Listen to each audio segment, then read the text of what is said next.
पे। फटाफट से क्वेश्चन को रीड आउट करेंगे। अभी जितने भी क्वेश्चन मैंने सॉल्व कराए वो सारे के सारे एंगल ऑफ एलिवेशन से रिलेटेड थे। अब जो क्वेश्चन सॉल्व कराएंगे वो एंगल ऑफ डिप्रेशन से होंगे।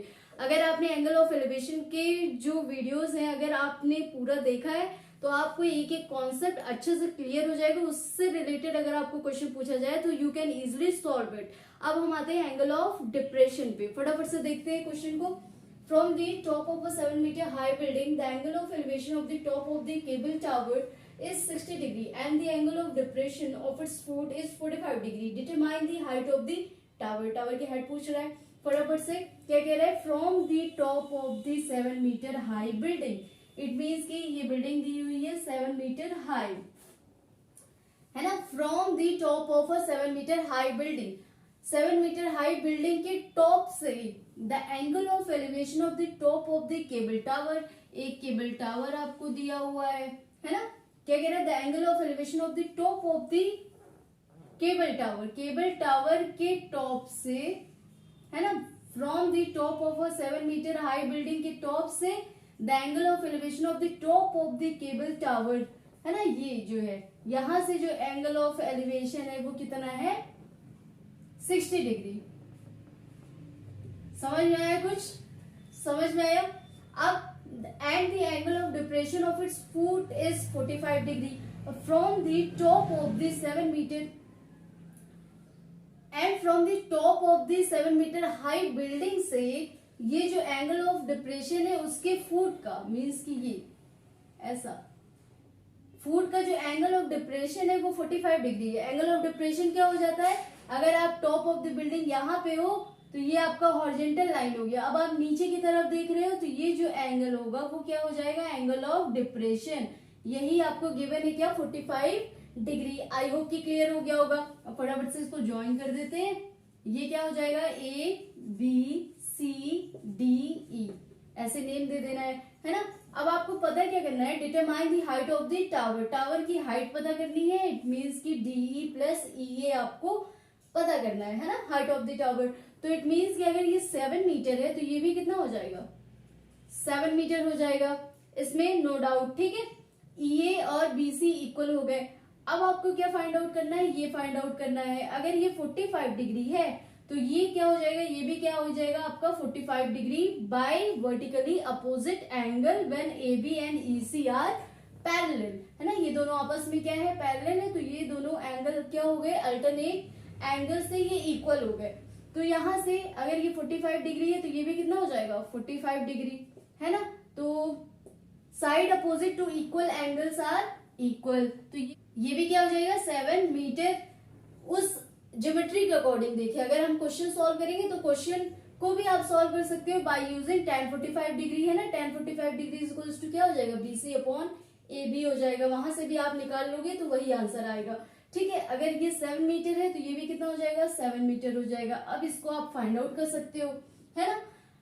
फटाफट से अगर आप ज्योमेट्री वाला मेथड ना यूज करोगे, ज्योमेट्रिकल अगर लिख दोगे तो भी you will get a very good marks. लेकिन यहाँ पे अगर आप ये यूज कर रहे हो tan 45 डिग्री तो ये भी कर सकते हो। फटाफट से सॉल्यूशन देखते हैं क्या हो जाएगा। इन ट्रायंगल BAC में हम क्या यूज कर रहे हैं? tan 45 degree. tan 45 degree equals to क्या हो जाता है? Perpendicular upon base. परपेंडिकुलर आपको गिवन है 7, बेस कितना है? AB is equals to tan 45 degree की वैल्यू क्या हो जाती है? 1। यहां से आपको AB मिल गया 7। देखो वहां से भी आ गया, है ना, यहां से भी आ गया, ज्योमेट्रिकल वाले मेथड से भी आ गया। अगर आपने ज्योमेट्री पढ़ी है तो ये हो गया 7 मीटर। अब उसके बाद AB और EC क्या है? ये भी इक्वल हो जाएंगे।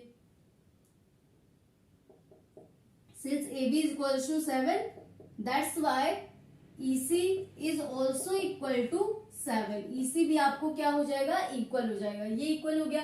अब उसके बाद हमको क्या पता करना है? ये पता करना। और BC भी यहाँ से BC is equals to EA हो जाएगा, is equals to 7 मीटर। ये भी हो गया। अब उसके बाद ये क्या कह रहे हैं? DE आपको फाइंड आउट करना है। तो DE फाइंड आउट करने के लिए ये क्या हो जाएगा? परपेंडिकुलर, और ये हो गया आपका बेस। तो इट मीन्स कि हम क्या यूज करेंगे? इन ट्रायंगल ECD में आप क्या यूज करोगे? tan 60 degree.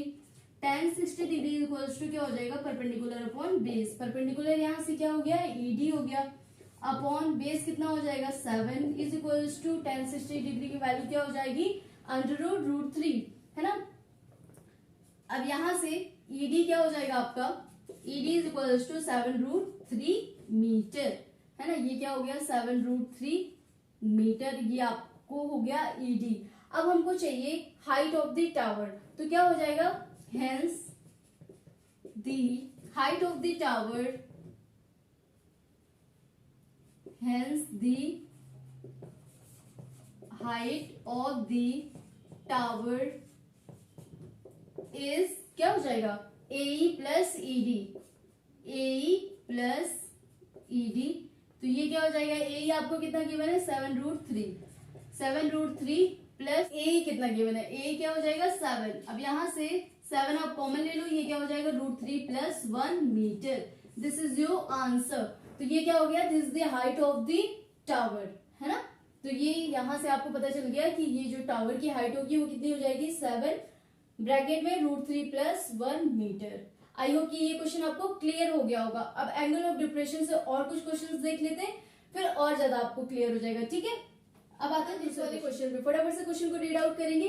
As observe from the top of a 75 metre high light house from the sea level, the angle of depression of two ships are 30 degree and 45 degree if one ship is exactly behind the other on the same side of the lighthouse. Find the distance between the two ships. दोनों ship के बीच का distance आपको find out करना है। तो ये क्या कह रहा है, from the top of the 75 metre high building, है ना, वहां के टॉप से, यहां से टॉप से आप ऑब्जर्व कर रहे हो the angle of depression of two ships, दो शिप दी हुई है ऐसा। और ये क्या कह रहा है, if one ship is exactly behind the other, अगर एक शिप यहाँ पे है तो उसके जस्ट पीछे on the same side of the light house, light house के सेम साइड पे। क्वेश्चन क्लियर हुआ। अब उसके बाद यहाँ पे देखो the angle of depression of two ships, दोनों शिप का जो एंगल ऑफ डिप्रेशन होगा मीन्स की कुछ ऐसा, तो ये हो जाएगा ये एंगल ऑफ डिप्रेशन, और ये यहां से ये हो जाएगा इसका एंगल ऑफ डिप्रेशन। तो ये क्या हो जाएगा, ये नॉर्मल हो गया, तो ये क्या हो गया 45 डिग्री, ये पूरा क्या हो गया 45 डिग्री, क्योंकि ये नॉर्मल हो गया टॉप ऑफ द बिल्डिंग से।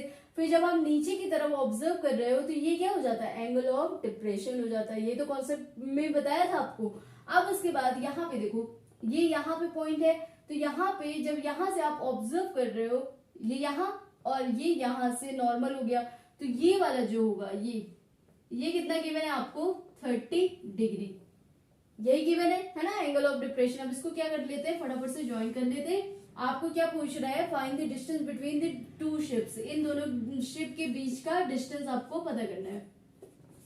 आई होप कि क्वेश्चन आपको क्लियर हो गया होगा, है ना। इसको मान लेते हैं x, तो क्या करेंगे, let the distance between two ships be x कर लोगे। अब आते हैं सोल्यूशन पे। सोल्यूशन पे अब यहाँ पे देखो, ये क्या है आपका 45 डिग्री है, तो ये भी क्या हो जाएगा 45 डिग्री हो जाएगा, है ना। इतना क्लियर हुआ। अगर ये 30 डिग्री है तो ये भी क्या हो जाएगा 30 degree by alternate angle, alternate angle से ये दोनों एंगल्स क्या हो गए, इक्वल हो गए। अब उसके बाद हम देखेंगे ये 45 डिग्री है, ये 75 है, तो ये भी क्या हो जाएगा 75 मीटर। यहीं से आपको पता चल गया क्यों, क्योंकि ये भी क्या हो जाएगा आपका 45 डिग्री हो जाएगा। ये क्या हो जाएगा, side opposite to equal angles are equal, है ना। इसी की वजह से BC भी क्या हो जाएगा CD के इक्वल हो जाएगा।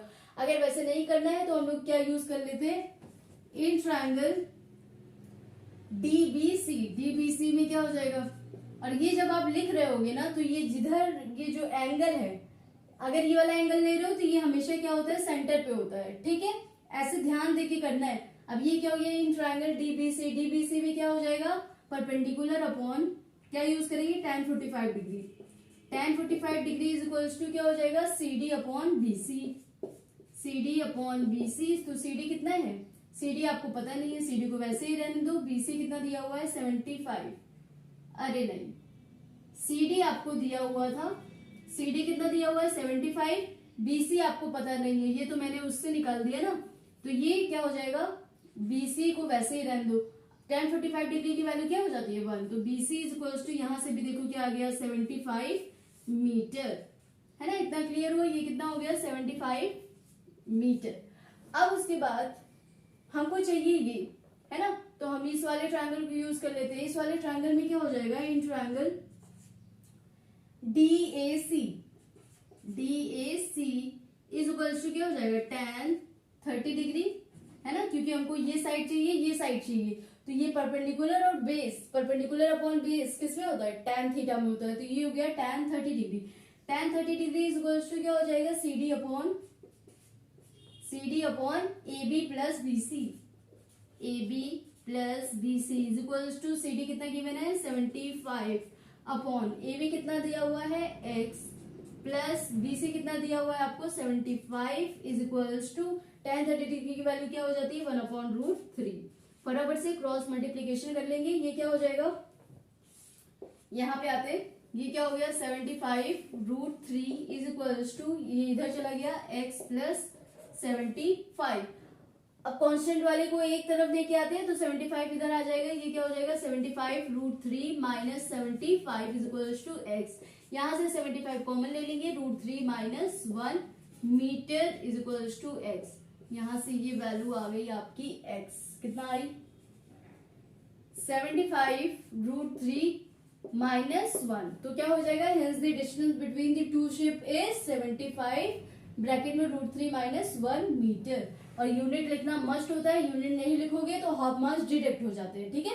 अब आते हैं हम लोग नेक्स्ट क्वेश्चन पे, फटाफट से क्वेश्चन को रीड आउट करेंगे। क्या कह रहा है, a 1.2 metre tall girl spots a balloon moving with the wind in a horizontal line at a height of 88.2 meter from the ground. The angle of elevation of the balloon from the eyes of the girl at any instant is 60 degree. After some time, the angle of elevation reduces to 30 degree. Find the distance traveled by the balloon during the interval. क्या कहा, कुछ समझ में नहीं आया होगा, चलो फिर से करते हैं। ये क्या कह रहा है, 1.2 मीटर एक टॉल लड़की है, spot a balloon moving with the wind in a horizontal line, और ये बैलून है आपका, ऐसा कुछ बैलून होता है शायद, है ना, तो ये इसको देख रही है moving with the wind in a horizontal line, और ये कैसे चल रहा है, हॉरिजॉन्टल लाइन में ये चल रहा है at a height of 88.2 metre की हाइट पे। मींस कि ये जो होगा ये कितना हो जाएगा 88.2 मीटर हाइट पे ये बैलून क्या है। फिर ये क्या कह रहा है, wind in a horizontal line at a height of इतना फ्रॉम द ग्राउंड से the angle of elevation of the balloon from the eyes of the girl. तो एक बार ये जो एंगल ऑफ एलिवेशन था जब ये यहां से ऑब्जर्व कर रही थी ऐसा, तो ये कितना था 60 डिग्री। अब उसके बाद ये क्या कह रहा है, the angle of elevation of balloon from the eyes at any instant, एक समय वो 60 डिग्री था, after some time the angle of elevation reduce हो गया, कितना हो गया 30 डिग्री हो गया, 30 डिग्री हो गया। और ये बैलून जो है विंड के कारण ये क्या कर रहा है, ऐसे मूव कर रहा है, ऐसे बह रहा है, ठीक है। तो ये बैलून यहाँ पे आके यहाँ पे हो गया, तो ये कितना हो जाएगा, ऐसा कुछ डायग्राम हो जाएगा, ऐसा कुछ। आई होप कि इतना आपको क्लियर हो गया होगा। अगर ये 88.2 है तो ये भी हाइट कितनी हो जाएगी 88.2 मीटर, ये कितना क्लियर हो गया आपको। अब यहाँ पे देखो ये कितना दिया हुआ है 1.2 मीटर दिया हुआ है, तो 88.2 में अगर हम 1.2 इतना माइनस कर दे तो हमको क्या मिल जाएगा, ये मिल जाएगा, है ना। तो यहाँ से ये क्या हो जाएगा 88.2 में अगर 1.2 माइनस करोगे ये कितना हो जाएगा 87 मीटर, है ना। तो ये 87 हो गया, तो ये भी कितना हो जाएगा 87 मीटर। अब यहां से देखना है, इसको नेम दे दिया करो फटाफट से, ABCDEFGH, ऐसा, ठीक है। इतना क्लियर हो गया आपको। अब ये क्या कह रहा है, find the distance travel by the balloon during the interval. तो इस दौरान ये यहां से यहां तक कितना डिस्टेंस ट्रेवल करेगा, है ना। तो फिर कैसे फाइंड आउट करेंगे, फटाफट से देख लेते हैं सॉल्यूशन। वाले ट्रायंगल को आप यूज करोगे, इस वाले ट्रायंगल में ये क्या हो जाएगा, ये परपेंडिकुलर है तो ये क्या हो जाएगा बेस हो जाएगा। तो हमको बेस चाहिए, परपेंडिकुलर अपॉन बेस किसमें होता है tan थीटा में होता है, तो हम tan 30 डिग्री यूज करेंगे इन ट्रायंगल, ऐसे लिखोगे इन ट्रायंगल कितना EHD, तो यहां से ये क्या हो जाएगा tan 30 degree, tan 30 degree is equals to perpendicular upon base यहां से परपेंडिकुलर कितना गिवन है आपको 87, बेस आपको पता नहीं है, बेस वैसे ही रहने दो, बेस कितना गिवन है, बेस हो जाएगा आपका एच डी, यहाँ पे एच डी लिखो, यहाँ पे एच डी लिखो। tan 30 डिग्री की वैल्यू क्या हो जाती है 1/√3। अब यहां से ये हो गया 87√3 metre is equals to H D हो गया आपका, है ना। तो एच डी कितना हो गया, ये पूरा आपका हो गया 87√3 मीटर। अब इस वाले ट्रायंगल में देख लेते हैं, इस वाले ट्रायंगल में क्या हो जाएगा, क्योंकि हमको ये चाहिए, ये फाइंड आउट करने के लिए पूरे में से अगर हम इतना माइनस कर दें तो इतना पता चल जाएगा, है ना, यही आपको फाइंड आउट करना है। तो in triangle F H G is equals to, यहां से क्या हो जाएगा tan 60 degree, tan 60 degree is equals to perpendicular upon base, perpendicular कितना गिवन है 87, बेस कितना हो जाएगा पता नहीं, H G is equals to tan 60 degree की वैल्यू क्या हो जाएगी √3। अब यहां से एच जी की वैल्यू क्या आ गई 87/√3, है ना, ये हो गया। अब उसके बाद हमको क्या पता करना है, ये जीडी हमको निकालना है, जीडी ही क्या हो जाएगा distance travel by the balloon during the interval, है ना। तो इसको जीडी फाइंड आउट करने के लिए हमको क्या करना पड़ेगा, GD is equals to H D minus H G, इसको माइनस कर देंगे तो क्या हो जाएगा, तो यहां से ऐसे लिखोगे hence the distance travelled by the balloon during the interval is GD and GD is equals to क्या हो गया H D minus H G. तो एच डी यहां से क्या हो जाएगा, ये पूरा आपको गिवन है 87√3 माइनस एच डी आपने फाइंड आउट किया है 87/√3। अब इसको फटाफट से सॉल्व कर लेंगे, एलसीएम क्या हो जाएगा √3 और ये हो जाएगा 87 इंटू 3 माइनस 87। अब यहां से